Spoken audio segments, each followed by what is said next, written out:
हाँ, कल अपन ने समास पढ़े थे, ठीक है। अब अपन आज मुख्य रूप से वाक्य शुद्धि वाला टॉपिक पढ़ते हैं कि आखिर ये वाक्य शुद्धि क्या है और हम कहाँ कहाँ पर ये गलतियाँ कर देते हैं। छोटी छोटी गलती होती है, हम कोई भी वाक्य लिखते हैं, पत्र लिखते हैं, तब ये गलतियाँ हमसे हो जाती है भूल में, ठीक है। कुछ भूल में हो जाती है, कुछ हमें पता ही नहीं होता है कि कहाँ पर किस चीज़ का प्रयोग में करना चाहिए। आज हम इसी के बारे में बात करेंगे, वाक्य शुद्धि। वाक्य शुद्धि और देखो, अर्थ संप्रेषण की दृष्टि से वाक्य का विशेष महत्व है, ठीक है ना। हम कोई भी संप्रेषण करते हैं, दूसरे व्यक्ति के साथ में पत्र व्यवहार कर रहे हैं, उस वक्त हमने क्या वाक्य लिखा है, उसमें ज्यादा अशुद्धि होगी तो पढ़ने वाला अपने आप समझ जाएगा कि ये कितना ज्ञानी पुरुष है ना। तो मतलब इसका विशेष महत्व है। वाक्य रचना में पदों का सार्थक और सुसंगत प्रयोग करने से ही वह शुद्ध माना जाता है। मतलब हमें पत्र व्यवहार में या कोई वाक्य लिखते हैं, उसमें सार्थक व सुसंगत शब्दों का ही प्रयोग करना चाहिए, तभी वो शुद्ध माना जाएगा। संज्ञा, सर्वनाम, विशेषण, क्रिया एवं कारक आदि का शुद्ध प्रयोग करने से ही वाक्य प्रयोग शुद्ध हो जाता है, ठीक है ना। बस अपन को ध्यान क्या रखना है, मुख्य रूप से संज्ञा का, सर्वनाम का, विशेषण का, क्रिया का और कारक का, इनका हमें प्रयोग विशेष तौर से ध्यान रखना है। यहाँ पर हमारी कोई गलती नहीं होनी चाहिए। यदि ये गलतियां हमने इस पे विशेष ध्यान दे लिया तो हमारा वाक्य शुद्ध होगा। अब अपन पहला बात करते हैं संज्ञा संबंधी, ठीक है। मुख्य रूप से जहां पर हम गलती के कहाँ कर रहे हैं, संज्ञा से संबंधित गलतियां कर रहे हैं, तो उस पे विशेष ध्यान देते हैं। सबसे पहले देखो, मैंने वाक्य आगे ऑलरेडी लिख रखा था, हिमालय पर्वत बर्फ से ढका रहता है। अब ये एक वाक्य है। अब इसमें आपको देखने से क्या है, अशुद्ध कुछ लग ही नहीं रहा है ना। लेकिन बड़े ध्यान से देखोगे तो हमने क्या लिखा है, यहाँ पर हिमालय भी लिखा है और पर्वत भी लिखा है। सबको पता है हिमालय है क्या, पर्वत ही है। तो बाद में ये निरर्थक शब्द की आवश्यकता है क्या, हमें नहीं है, ठीक है ना। इसकी आवश्यकता ही नहीं है, पर्वत लिखने की आवश्यकता ही नहीं है। इसलिए ये इसका शुद्ध रूप क्या होगा, हिमालय बर्फ से ढका रहता है। ये आपका इधर शुद्ध रूप है, ये आपका शुद्ध रूप है, हिमालय बर्फ से ढका रहता है। सेकंड बात करते हैं अपन, शनिवार के दिन अवकाश रहता है। शनिवार के दिन अवकाश रहता है। देखने पे ये वाक्य भी हमें शुद्ध दिखाई दे रहा है, लेकिन हमने बोल दिया यहाँ पे शनिवार, तो क्या दिन बोलना भी जरूरी है क्या, नहीं है जरूरी। तो बाद में वो फालतू में इसे दिन का लफड़ा क्यों रखें। इसलिए क्या होगा, शनिवार को अवकाश रहता है, आपका शुद्ध वाक्य ये होगा।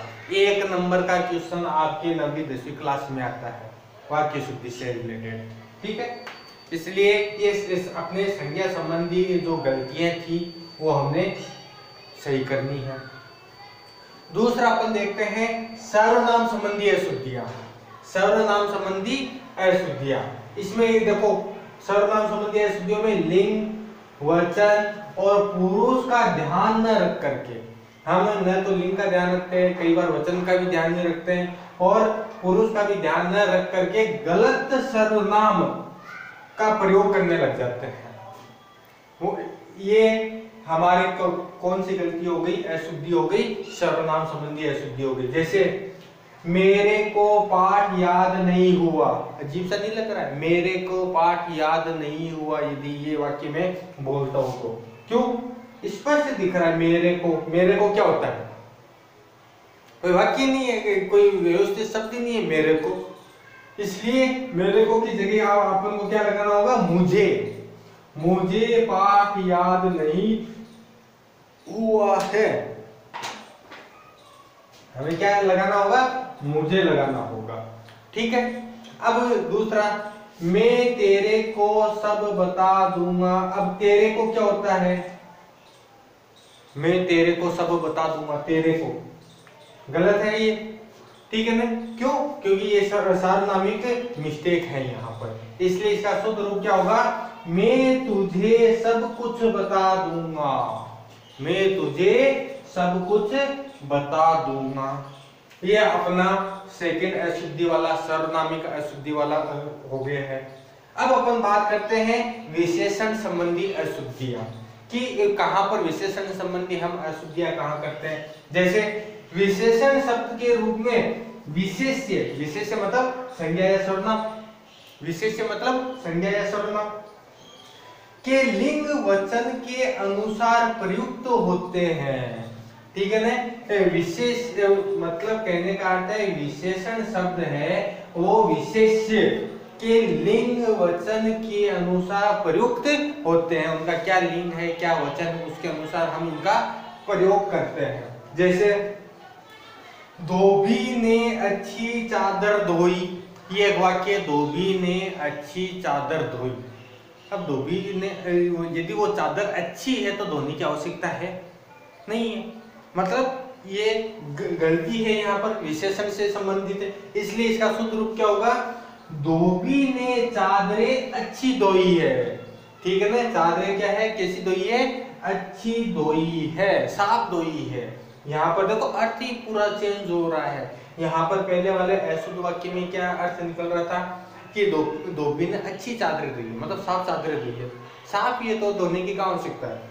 इसका शुद्ध रूप होगा धोबी ने चादरें अच्छी धोई है। दूसरा है कोहिनूर एक अमूल्य हीरा है, कोहिनूर है वो एक अमूल्य हीरा है, ठीक है ना। अमूल्य नहीं बहुमूल्य हीरा है, कोहिनूर क्या है हमारे लिए बहुमूल्य हीरा है, यहाँ पर हमने ये परिवर्तन कर दिया है, ठीक है।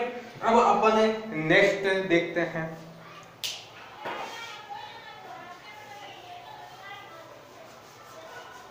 इसको मैं मिटा देता हूं एक बार।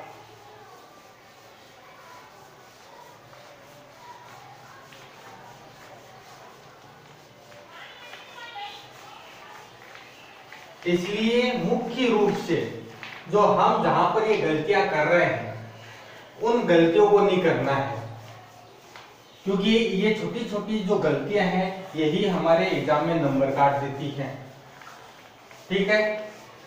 और ये दूसरी बात ये है व्यवहारिक जीवन में भी हम देखें तो ये गलतियां नहीं होनी चाहिए। यदि ये गलतियां होती हैं हमसे तो बाद में सीधा ये पूछा जाता है, बाद में आपने स्कूल में पढ़ा क्या, आपको सही तरीके से वाक्य लिखना ही नहीं आता है तो आपने इतने साल पढ़ाई की क्या है, ठीक है।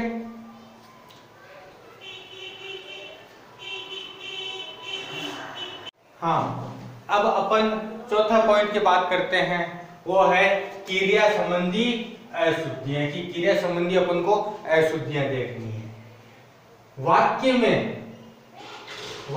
में क्रिया का प्रयोग, क्रिया संबंधी अशुद्धियों में क्या है, वाक्य में क्रिया का प्रयोग कर्ता कर्म भाव, यहाँ पे कर्ता कर्म भाव लिंग वचन आदि के अनुसार क्रिया जाता है, ठीक है ना। मतलब यहाँ पर अपन को कर्ता कर्म भाव लिंग वचन आदि के अनुसार किया जाता है, परंतु जब इसका व्याकरणिक कोटियों का पूरा ध्यान नहीं रखा जाता है तब क्रिया संबंधी अशुद्धियां होती है। मतलब यहाँ पर हमें व्याकरणिक रूप से इनका ध्यान रखना बहुत जरूरी है। यदि हम इनका व्याकरणिक रूप से ध्यान नहीं रखेंगे तब ये अशुद्धियां हमारे यहाँ से हो जाती है। देखिए सबसे पहले अपन बात करते हैं, पहला का है बालक दूध खाकर सो गया। अब दूध खाकर सो गया, दूध को खा सकते हैं क्या, नॉट पॉसिबल, ठीक है ना। यहाँ पर ये खाकर ये गलत आ गया है, व्याकरणिक दृष्टि से यहाँ पर क्या आएगा, पीकर आएगा। बालक दूध पीकर सो गया है। दूसरा है खेतों की फसल सूखी पड़ी है।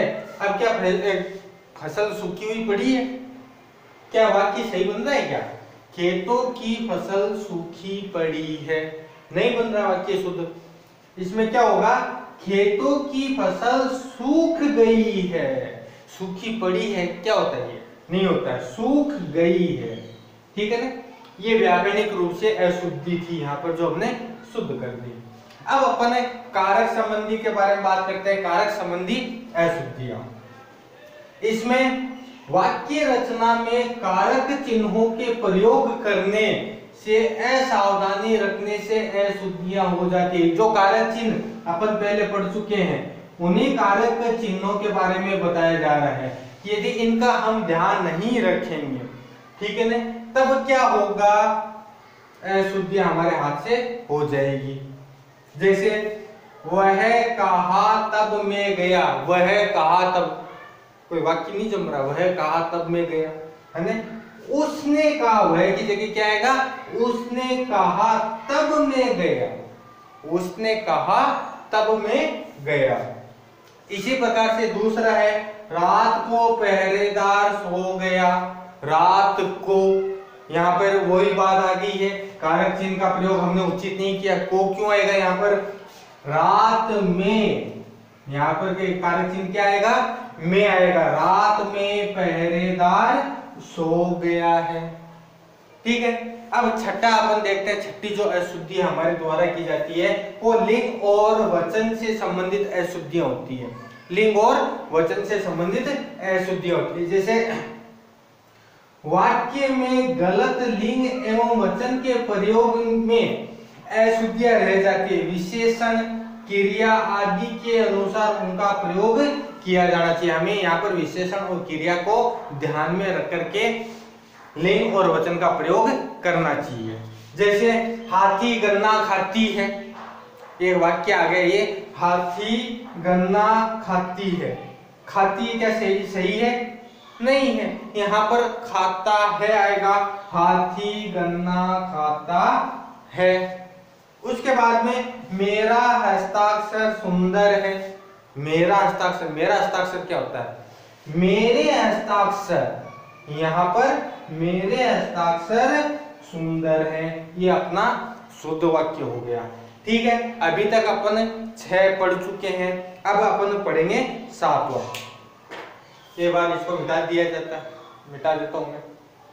हाँ, अब अपन 7वां नंबर देखते हैं, शब्द व्यक्ति क्रम संबंधी अशुद्धि। मतलब इसके क्रम में, शब्दों के क्रम में जो हम अशुद्धियां करते हैं कई बार, उसके बारे में। ठीक है, जैसे ये एक क्वेश्चन हर साल किसी न किसी क्लास के एग्जाम में आता है। ये एक वाक्य हर साल किसी न किसी, जैसे पिछले साल 9th क्लास में आया था। ठीक है, 2019 का जो सत्र था 2019-20 का, उसमें 9th क्लास के अर्धवार्षिक का एग्जाम, वार्षिक तो हुई नहीं थी कोविड के चक्कर में, अर्धवार्षिक के एग्जाम में ये क्वेश्चन आया था। उससे पहले भी कभी 10वीं में आया हुआ है, कभी 11वीं में आता है, कभी 12वीं क्लास में आता है, आता ही रहता है। क्या है, यहाँ शुद्ध गाय का दूध मिलता है। अब गाय, गाय कौन सी शुद्ध हुई, गाय तो सभी शुद्धि होती है।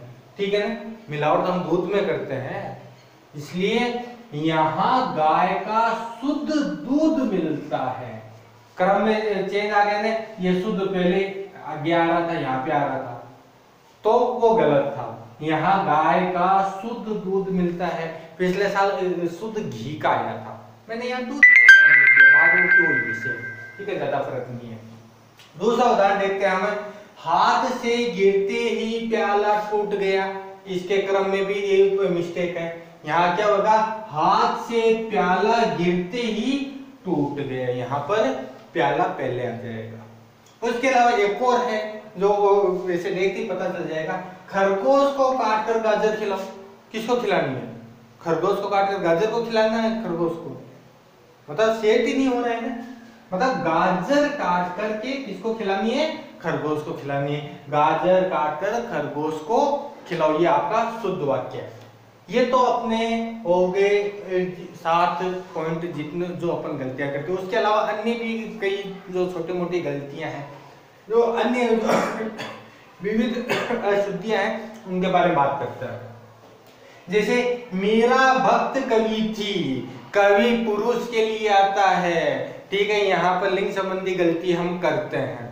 ठीक है ना, कवि पुरुष के लिए आता है, महिला के लिए कवि नहीं आता, कवयित्री आता है। इसलिए मीरा भक्त कवयित्री थी। जैसे पुरुष के लिए विद्वान आता है, यहाँ पर विद्वान लिख देता, गलत था, महिलाओं के लिए विदुषी आता है, ठीक है ना। उसके अलावा सायंकाल के समय घूमना चाहिए, बात वही आ गई है, सायंकाल भी लिख दिया हमने और समय भी लिख दिया।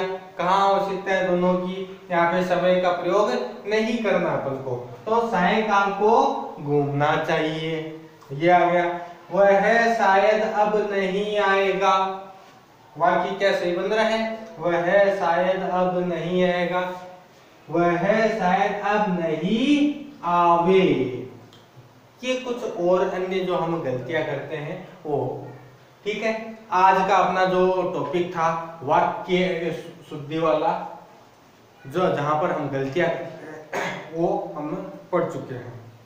आज के लिए काफी है, कल अपन नया कोई टॉपिक लेके आएंगे और उसका अध्ययन करेंगे। आज के लिए यहीं भी, धन्यवाद।